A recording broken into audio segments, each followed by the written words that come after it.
Hare Krishna everyone, Hare Krishna, welcome back to Shravanam Diaries podcast. I'm your host Sulalita Devidasi, and finally today, we are starting the next book in our list. And that is Bhagavad Gita as it is.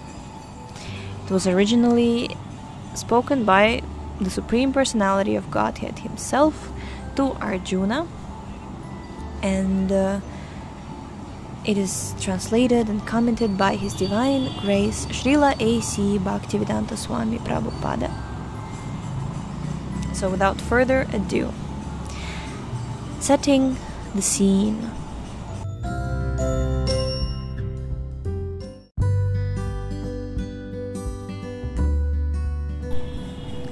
So, although widely published and read by itself, Bhagavad Gita originally appears as an episode in the Mahabharata, the epic Sanskrit history of the ancient world. The Mahabharata tells of events leading up to the present age of Kali. It was at the beginning of this age, some 50 centuries ago, that Lord Krishna spoke Bhagavad Gita to his friend and devotee Arjuna.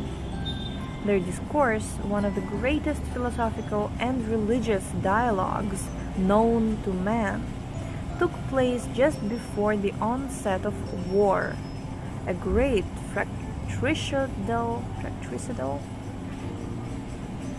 conflict between the 100 sons of Dhritarashtra and on the opposite side their cousins, the Pandavas, or sons of Pandu.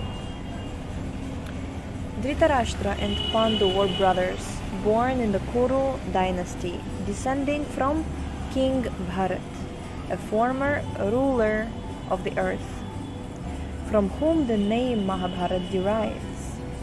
Because Dhritarashtra, the elder brother, was born blind, the throne that otherwise would have been his was passed down to the younger brother Pandu. When Pandu died at an early age, his 5 children, Yudhishthir, Bhima, Arjun, Nakul, and Sahadeva, came under the care of Dhritarashtra, who in effect became for the time being the king. Thus the sons of Dhritarashtra and those of Pandu grew up in the same royal household. Both were trained in the military arts by the expert Drona and counseled by the revered grandfather of the clan, Bhishma. Yet the sons of Dhritarashtra, especially the eldest, Duryodhan, hated and envied the Pandavas, and the blind and weak-minded Dhritarashtra wanted his own sons, not those of Pandu, to inherit the kingdom. Thus Duryodhana, with Dhritarashtra's consent, plotted to kill the young sons of Pandu, and it was only by the careful protection of their uncle Vidura and their cousin Lord Krishna that the Pandavas escaped the many attempts against their lives.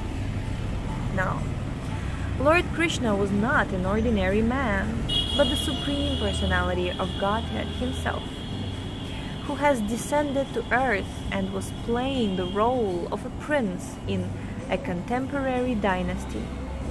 In this role, he was also the nephew of Pandu's wife Kunti, or Pritha, the mother of the Pandavas. So both as a relative and as the eternal upholder of religion, Krishna favored the righteous sons of Pandu and protected them. Ultimately, however, the clever Duryodhana challenged the Pandavas to a gambling match. In the course of that fateful tournament, Duryodhana and his brothers took possession of Draupadi, the chaste and devoted wife of the Pandavas, and insultingly tried to strip her naked before the entire assembly of princes and kings. Krishna's divine intervention saved her, but the gambling, which was rigged, cheated the Pandavas of their kingdom and forced them into 13 years of exile. Upon returning from exile, the Pandavas rightfully requested their kingdom from Duryodhana, who bluntly refused to yield it. Duty-bound as princes to serve in public administration, the 5 Pandavas reduced their request to a mere 5 villages. But Duryodhana arrogantly replied that he wouldn't spare them enough land into which to drive a pin.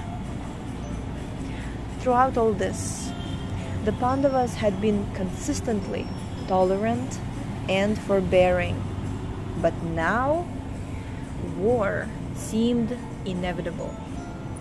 Nonetheless, as the princes of the world divided, some siding with the sons of Dhritarashtra, others with the Pandavas, Krishna himself took the role of messenger for the sons of Pandu and went to the court of Dhritarashtra to plead for peace.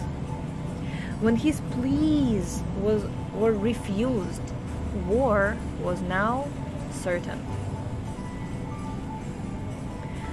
The Pandavas, men of the highest moral stature, recognized Krishna to be the supreme personality of Godhead, whereas the impious sons of Dhritarashtra did not. Yet Krishna offered to enter the war according to the desire of the antagonists. Krishna offered. As God, he would not personally fight, but whoever so desired might avail himself of Krishna's army, and the other side could have Krishna himself as an advisor and helper. Duryodhana, the political genius, snatched at Krishna's armed forces, while the Pandavas were equally eager to have Krishna himself. In this way, Krishna became the charioteer of Arjuna, taking it upon himself to drive the fabled bowman's chariot. This brings us to the point at which Bhagavad Gita begins, with the 2 armies arrayed, ready for combat, and Dhritarashtra anxiously inquiring of his secretary Sanjaya, what did they do? The scene is set, with only the need for a brief note regarding this translation and commentary. The general pattern translators have followed in rendering Bhagavad Gita into English has been to brush aside the person, Krishna, to make room for their own concepts and philosophies. The history of the Mahabharata is taken as quaint mythology, and Krishna becomes a poetic device for presenting the ideas of some anonymous genius, or at best, he becomes a minor historical personage. But the person, Krishna, is both the goal and the substance of Bhagavad Gita, so far as the Gita speaks of itself. This translation, then, and the commentary that accompanies it, propose to direct the reader to Krishna rather than away from him. The Bhagavad Gita thus becomes wholly consistent and comprehensible. Since Krishna is the speaker of the Bhagavad Gita and its ultimate goal as well, the Bhagavad Gita as it is presents this great scripture in its own true terms. The publishers. Yeah, we're going to stop here for today. No, we're going to read the dedication actually. So this book is dedicated to Srila Baladeva Vidyabhushan, who presented so nicely his the Govinda Bhashya commentary on Vedanta Sutra. Okay, so we have completed setting the scene of the book, and tomorrow we shall read the preface by His Divine Grace Srila Prabhupada that he wrote on 12th May 1971 in Sydney, Australia. So, yes, thank you so much for tuning in today. The link to this book is in the... No, wait. The link to this book will appear next week. Actually, right now we are present in Puri for parikramas. That's why yesterday we couldn't upload the episode, but we are going to catch up soon. Yes, so we shall see you tomorrow. Hare Krishna.